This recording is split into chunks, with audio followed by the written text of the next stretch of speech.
বসুন বসুন, শান্ত হয়ে বসুন, শান্ত হয়ে বসুন। আমরা এখানে কিছু স্লোগান দেবো, শান্ত হয়ে বসুন। আমাদের কণ্ঠ মিলিয়ে, এক কণ্ঠ মিলিয়ে আমরা বাংলার মানুষ, আমরা পশ্চিমবাংলা থেকে এই আওয়াজ আমরা দিল্লির পার্লামেন্ট না, দিল্লির সরকার পর্যন্ত আমরা পৌঁছে দিতে চাই।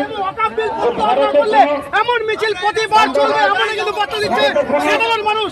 এর মধ্যে আমরা সরাসরি খবর দেখাবো যে যেগুলি বাজার কিন্তু সাধারণ মানুষ আকাম বিলের বিরোধিতা করতে কিন্তু রাস্তায় উত্তাপ হয়ে গেছে। আমরা বলবো এটা করবো।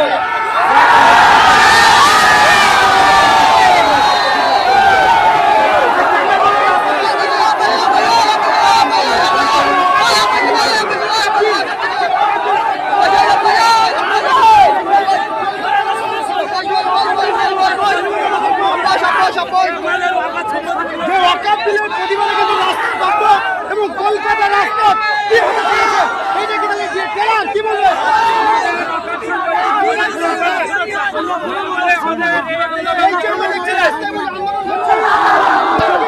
কলকাতার রাজপথ